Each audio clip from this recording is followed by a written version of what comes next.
As you approach retirement, you may be considering taking your Social Security before you formally retire while you're still working. I have a story to share with you that you need to listen to so you don't make the same costly mistake. But before we get there, click on the link below, subscribe to our channel, and make sure you hit the notifications bell so you're alerted to when we post new videos. Now, I have talked over and over again on this channel how I think our industry has done you wrong. How many of you honestly can say you know which of the 567 different claiming strategies that are available for Social Security is best for you? Very, very few are. It's the first time you've ever had to do this before, and most in my profession are not providing the type of guidance I think we should from an industry perspective or individual perspective. Because there's an awful lot to take into account, not just which strategy you think is good for you on its own, but you need to take into account your life, your income, your finances, your health, anything else that is going on to make sure whether you're married or not, kids, you need to understand the whole picture and not just rely upon a calculator. And we've got 7 of them, 7 different calculators. But we have to bring in experience to the decision-making process so you don't make costly mistakes. So here's the story. I'm not going to tease you with it and wait till the end of the video. I'm going to give it to you right now. So a number of years ago, I get a phone call from one of my favorite clients.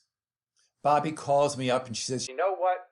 I think I'm going to take my grandkids to Disney. And what I'm going to do is I'm going to work a little bit extra, get another, I think it was $8,000 that she was going to earn, so that she could use that money to take the grandkids to Disney." What a wonderful thing to do. What great experience. What great memories to create. All of it's good, except it wasn't. So I said, "Bobby, listen to me. Let's crunch the numbers first before you go about and do this. Because it may or may not work out. And by the way, that's what planning is all about, right? Ask that question up front. Run what we call the what if scenario. What if I did this? What would be the impact? And are we on track to accomplish our goals? So we called up Bobby's accountant and we went through the numbers. And the accountant calls me back the next day. He says, "Listen, based on the fact that Bobby is earning X amount of money, and then she's going to earn a little bit more to take the kids to Disney, and she's earning Social Security all at the same time, all before her full retirement age," I think Bobby at the time was 64, if I'm not mistaken, "that her effective tax bracket on all of that money coming in, on the extra money, she was going to pay 78% tax on the extra $8,000 because she had hit various thresholds, and it was the worst case scenario, the perfect storm, if you will. And every single time it just moved it up that threshold just a little bit for income, Social Security, and she was going to net out somewhere in the vicinity of $2,000 from the $8,000.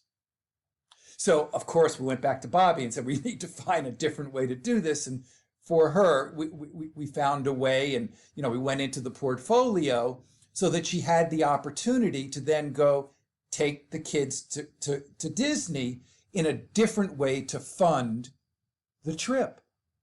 But if she had gone about this and done it without calling me up, it would have been a problem. And that's where I think the moral of the story is. Oftentimes we just are going through and think, we'll just do X or Y or Z, not realizing the impact of what it can have on the bigger picture. So let me get into some of these numbers for you. Can you understand it a little bit better? But let me ask you a question. Are you truly prepared for your retirement? Do you know if spending money now will impact you later? Well, we've developed a quiz up in our banner. It's 2 minutes. Take it. We'll give you a score. It will tell you which of the 3 stages of retirement preparedness you are in. And I'll also give you a free chapter of my book, Don't Outlive Your Money in Retirement, as well as giving you a couple of worksheets to provide you with some clarity as you now approach retirement. So go ahead and spend that 2 minutes, invest it in yourself. So let me take you to my screen for just a moment. The big question is with regards to taxation of benefits, right? How much that you're going to get are you actually going to keep? So as you can see, there is a taxation of your Social Security. And the way you look at it is in the bottom portion of that slide, what we call provisional income. Your provisional income is your adjusted gross income plus 1/2 of your Social Security benefit, plus any tax-exempt interest, typically municipal bond income. And as you can see, if you are married and filing jointly, and your provisional income is over $44,000, which most people are in, then upwards of 85% of the Social Security benefits that you have can be taxed. The number is a little bit different if you're single or head of household. That number is over $34,000. That 85% of that money can be taxed. Now, I remember giving a seminar many years ago, and there was somebody who was sitting in the front row, and I mentioned to them the taxation of benefits for Social Security. They said, "That's illegal." I said, "No, it's not. That's the law, and it's been the law for numbers of years. So we have to understand it and calculate it." So the real question now becomes, when you decide to take your benefits while you're still working and before full retirement age, what's the impact? Again, let's take you to my screen. If you apply for Social Security before full retirement age and you work, $1 in benefits will be withheld for every $2 you earn over $18,960 in the year 2021. Now, you will start to get some money back. It will come back on a prorated basis when you do hit full retirement age.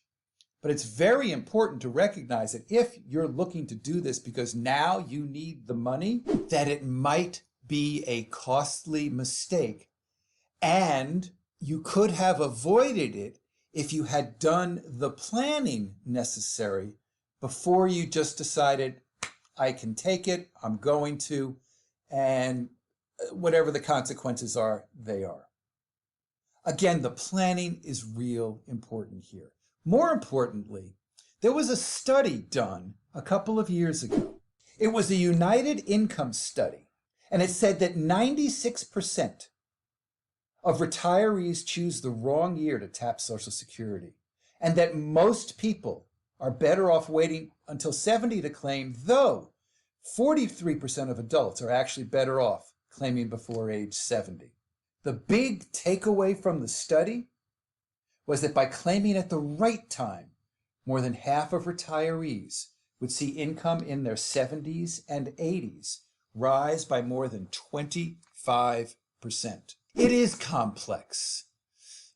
You don't know until you really truly crunch the numbers and assess what your life and health and circumstances are, what the right answer is going to be for you, because you could leave upwards of $200,000 to $250,000 on the table. So if you're interested in learning more about this and the 7-step process that we've put together, make sure to watch our playlist.